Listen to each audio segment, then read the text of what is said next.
When most people think about success and happiness, they usually believe the equation works in one direction. First, you work hard and become successful. And only after success do you finally become happy. That's how we're taught. Study hard, get good grades, get into a good college, land a great job, and then you'll be happy. But what if that formula is broken? What if happiness isn't the result of success, but actually the cause of it? That's the core idea behind Shawn Achor's book, The Happiness Advantage. His work in the field of positive psychology shows us that we've had the equation backwards all along. Achor spent over a decade at Harvard, studying and teaching students, and what he found was surprising. It wasn't the most successful or wealthy students who were the happiest. It was the happiest students who ended up doing the best in school, in life, in their relationships, and in their careers. Achor opens his book with a simple but powerful message. Happiness is not just a mood.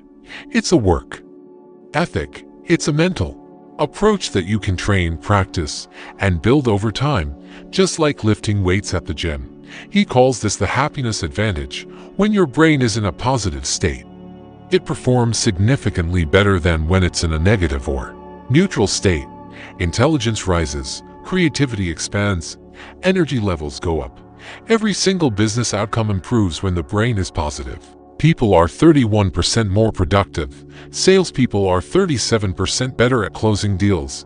Doctors are 19% faster and more accurate in diagnosing patients. The benefits are real, and they show up in every corner of life. What makes this idea even more powerful is that it's backed by science. Achor shares research studies that show how simple habits, when practiced consistently, can shift the brain into a more positive mode. He talks about writing down 3 new things you're grateful for each day, journaling about a positive experience, meditating for a few minutes, or doing acts of kindness. These small actions build a habit of scanning the world for positives instead of negatives. Over time, they rewire the brain to default toward optimism, not pessimism. And when your brain starts working with you instead of against you, everything changes. Now, you might be wondering, how does this apply to work? Work is often stressful, fast-paced, and filled with pressure. Isn't it unrealistic to expect people to be happy in those conditions? But Achor argues that's exactly why happiness is so important. A positive brain doesn't mean you ignore stress or pretend everything is fine. It means you train your mind to look for solutions, to see challenges as opportunities, and to respond with resilience instead of panic. The workplace, more than any other environment, benefits from happier people. Teams work better together, leaders are more inspiring, employees are more engaged, and ultimately, businesses perform better. Achor shares a story from his own experience. Teaching at Harvard, he noticed that students who were at the top of their class often felt more pressure and anxiety, not less. They were successful, but not always happy. Many of them felt like imposters, afraid of failure, constantly comparing themselves to others.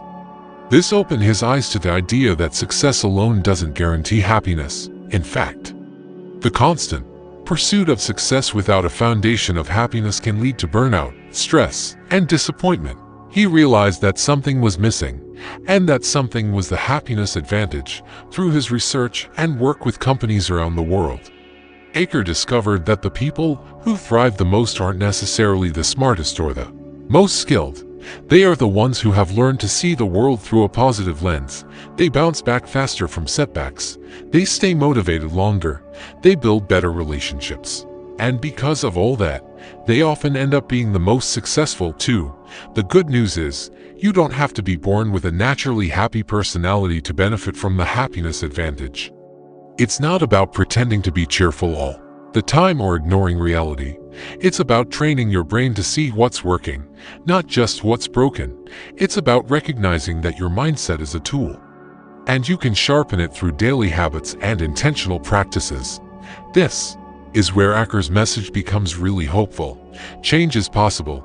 No matter where you're starting from, you can learn to become more positive. And as you do, you'll start to notice changes not just in how you feel, but in how well you perform.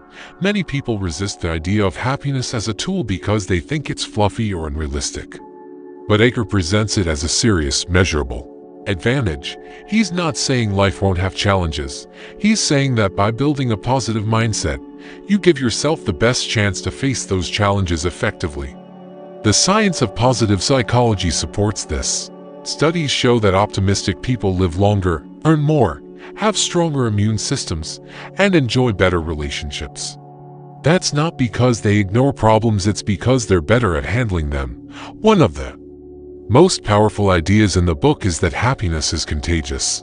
When you're positive, you impact everyone around you. Your mood influences your coworkers, your family, your friends, even strangers, in a workplace setting. One positive person can lift the mood of an entire team. This creates a ripple effect. When teams are happier, they collaborate more, argue less, and produce better results. Achor shares case studies from companies that implemented positive psychology training and saw real improvements in performance, morale, and even profits. The happiness advantage is not a motivational speech. It's a framework for understanding how our brains work best. It's based on research, not wishful thinking, and it offers practical tools that anyone can use to shift their mindset. Whether you're a student, an employee, a manager, or an entrepreneur, this approach can help you achieve better results by starting with how you think and feel. In the end, the core message is simple but transformative.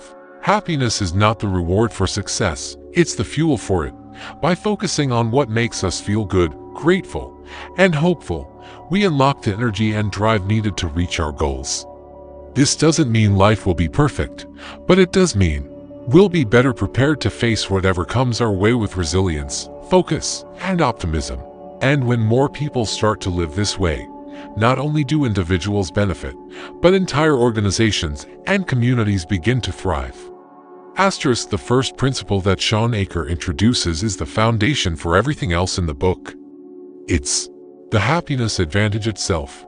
What Achor discovered through years of research is that when your brain is positive, it works better, your intelligence rises, your creativity flows more freely, and your energy is higher. Your ability to make good decisions, solve problems, and think clearly improves. In short, when you're happier, you're also more successful. This might sound too good to be true, but it's backed by science. Dozens of studies show that happiness actually fuels success, not the other way around. When people feel positive emotions, they are more likely to engage fully in their work, build strong social relationships, and stay healthy over the long run. A positive brain leads to a performance edge in nearly every area of life.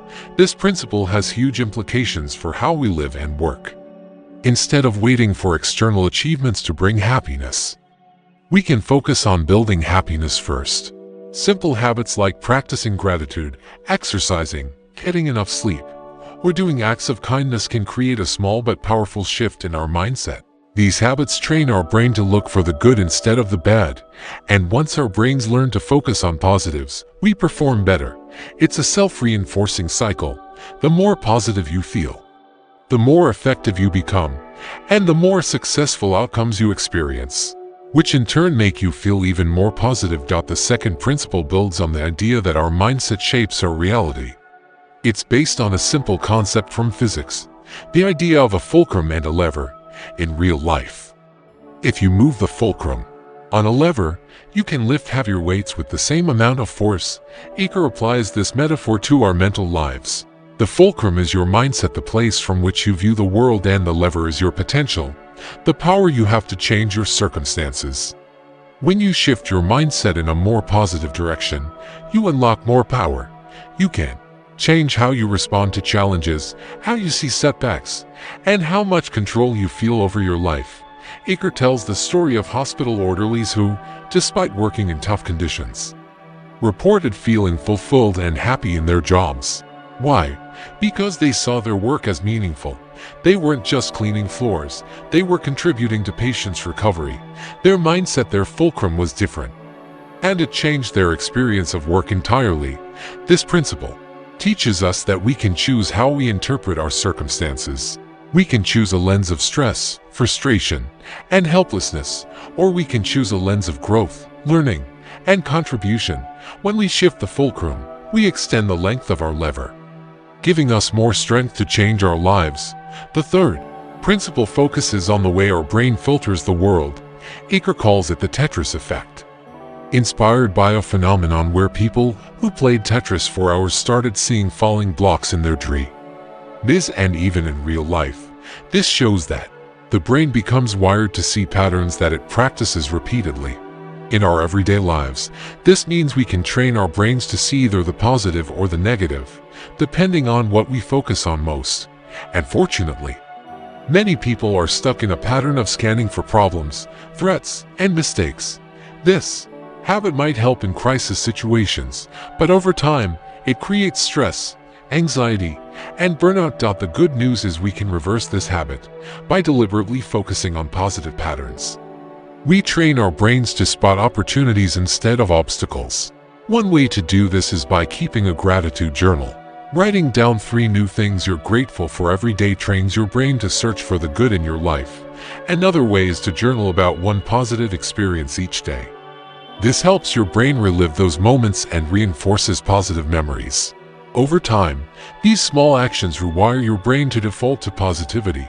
The Tetris effect teaches us that we see what we're looking for.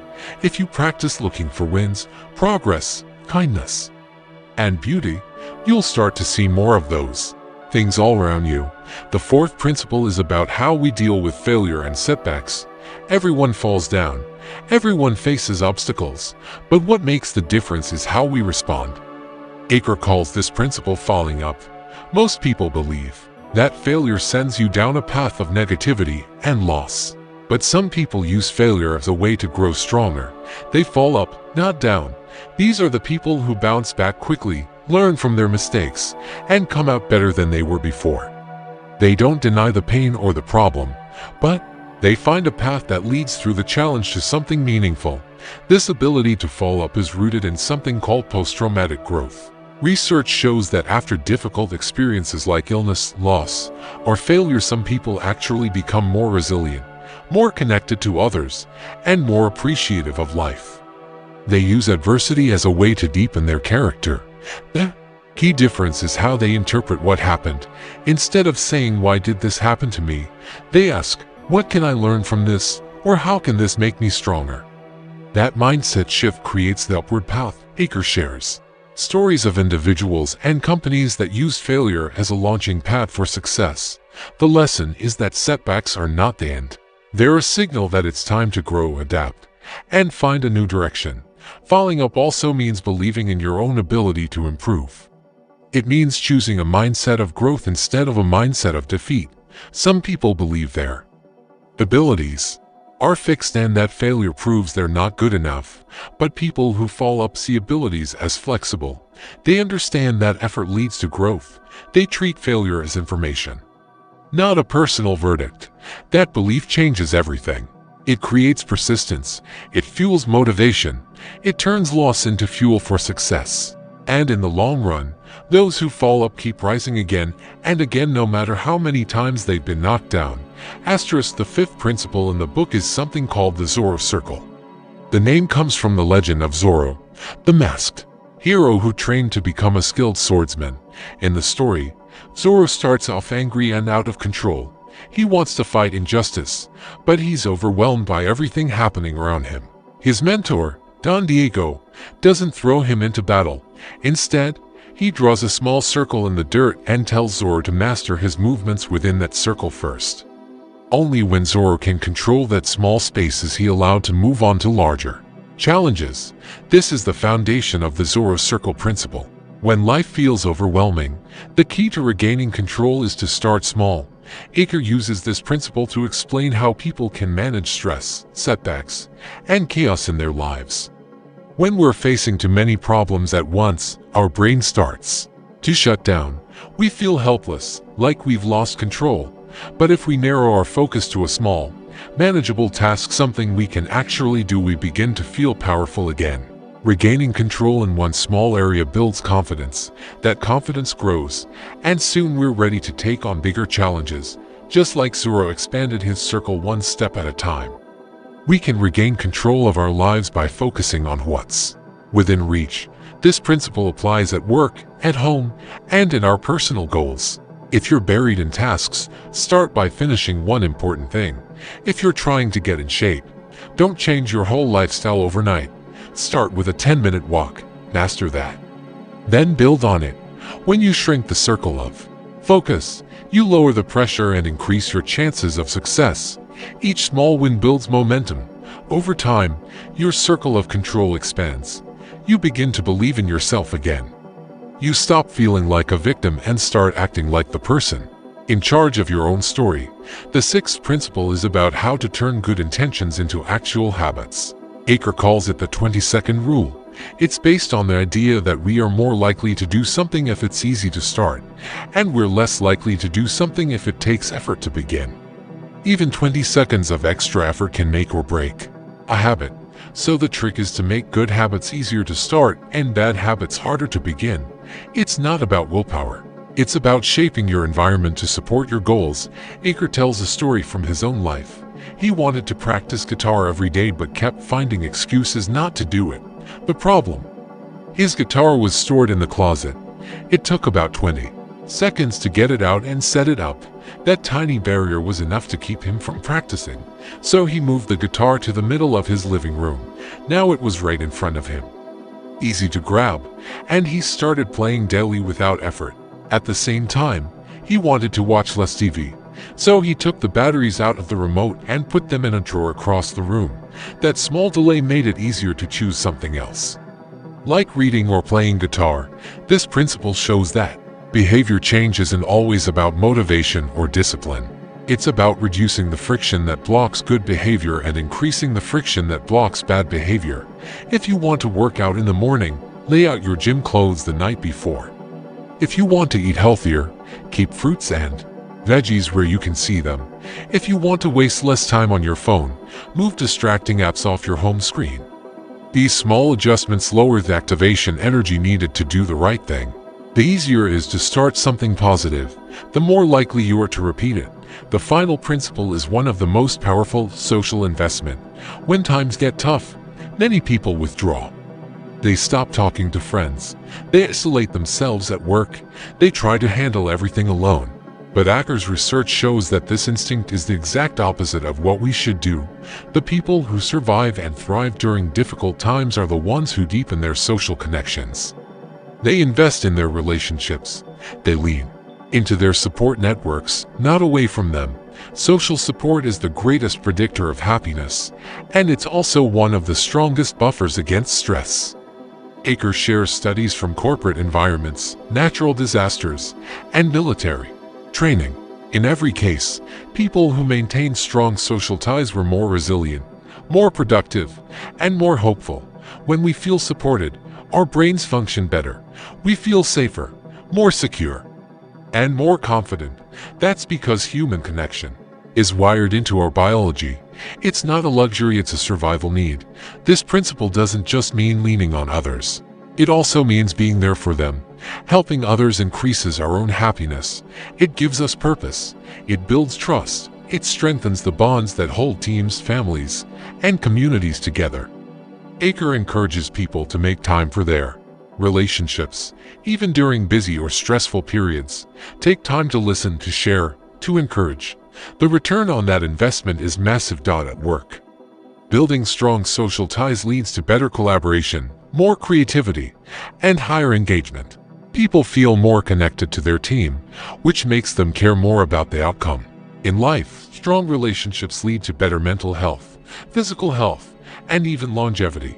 Social investment reminds us that no one succeeds alone, and when we build strong connections, we create a safety net that catches us when we fall and lifts us higher when we rise. These last three principles are about gaining control, making habits stick, and building the support you need to keep going. They show that happiness isn't something you wait for. It's something you create through small actions, smart choices, and strong relationships. If you look at all 7 principles together, you start to see a powerful message. Happiness isn't a result. It's not something that just happens to us once we've finished the hard work or reached some magical goal. It's a mindset, skill, a daily practice, and when we start to take control of that mindset bit by bit, Moment by moment, we unlock something most people never find. We unlock a version of ourselves that's more capable, more focused, and more alive than we've ever been. Each of the principles we've explored in this book has shown us that success is not the driver of happiness. It's the other way around. Positive brains have a biological and cognitive advantage. People who take time to train their minds to look for good things, to feel gratitude, to help others, to take small but intentional steps, are simply better prepared for the world around them. They bounce back from adversity faster, they connect more deeply with others, they make better decisions, and they perform at a higher level, whether that's in school, in business, in leadership, or in life. But here's the truth. Knowing this isn't enough. You actually have to live it. You have to practice it. Because like any other advantage, the happiness advantage fades if you don't use it. It's like physical strength or musical skill. If you want it to grow, you have to show up. You have to do the work. But this kind of work isn't exhausting or punishing. It's not about grinding yourself into burnout or chasing achievement for its own sake. It's about building daily habits that lift you up rather than wear you down. Let's bring all the principles back into your daily life. Let's say you're overwhelmed at your job. Deadlines, emails, pressure from your boss, maybe even some tension with coworkers. You feel like you're drowning. What would the happiness advantage tell you to do? Start by shrinking your Zorro circle. Don't try to fix everything at once. Don't panic. Take one small task you can control and do it well. Maybe that's answering 5 emails. Maybe it's preparing a single document. Do that. And when you finish, pick the next thing. Each time you act inside your circle, your confidence grows. Soon, the stress feels smaller. You begin to breathe again. You start to feel powerful. Then apply the 20-second rule. If you want to build better habits that will keep you calm and energized, make them easy to start. Maybe that means keeping your workout clothes ready the night before, or placing a notebook next to your bed to write 3 things you're grateful for every night. The simpler you make it, the more likely it will stick. And if you're trying to stop a bad habit like mindlessly scrolling on your phone, make that harder to do. Move the app, turn off the notifications, put your phone in another room. Tiny changes make a big difference. Next, don't go it alone. Invest in the people around you. Send a text to a friend, call your mom, compliment a coworker, offer to help someone who's struggling. These social connections feed your mind and heart. They're not distractions, they're fuel. The people around you are your greatest asset, especially when things get hard. And when you lift them up, you lift yourself up at the same time. When you start to see yourself spiraling into negative thoughts or focusing only on what's wrong, shift your lens with the Tetris effect. Grab a pen, write down 3 good things that happened today. They don't have to be big. Maybe someone smiled at you. Maybe your coffee tasted great. Maybe you remembered something that made you laugh. By looking for those things, you're retraining your brain to expect good, not just prepare for bad. That mental shift changes how you see the world, and that change affects everything you do in it. If you fall, if you mess up, miss a deadline, or lose something you care about, remember falling up. Look for the path through the struggle. Ask yourself what you can learn. What can this teach you? How might this actually make you stronger, not weaker? That shift isn't easy, but it's powerful. Every time you choose growth over despair, you become more resilient, more prepared for the next challenge. And when you start feeling like your job, your role, or your efforts don't matter, go back to the fulcrum and the lever. Shift your mindset. Ask yourself how this moment, even if it feels small or hard, is part of something meaningful. Maybe your task isn't exciting, but it helps someone else. Maybe your job isn't glamorous, but it supports your family. Maybe your situation isn't perfect, but you still have the power to choose how you show up in it. That mindset creates leverage. You begin to see that you're not trapped. You're in control.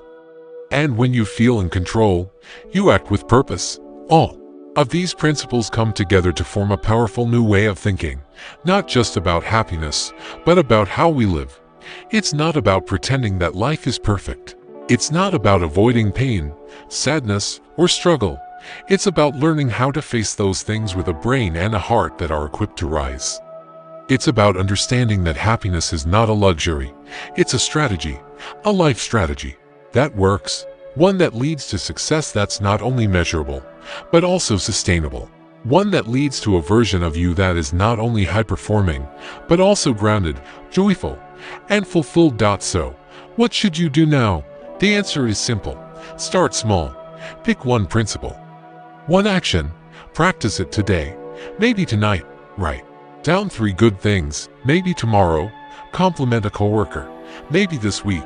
Set a tiny goal and reach it. Don't try to be perfect. Don't try to do it all. Just begin. That's how transformation starts. Not with massive plans, but with consistent action. With simple steps repeated over time. If you do that, if you keep showing up, keep choosing positive habits, keep leaning into your strengths, you'll start to feel the shift. You'll see the results. And not just in your mood, but in your focus, your relationships, your performance, and your sense of control over your own life. That's the happiness advantage. And it's not just an idea. It's real, it's proven, and it's yours. If you're willing to reach for it, now is the time. Don't wait for happiness to come to you. Create it, build it, live it, and then use it to build the life you actually want to live.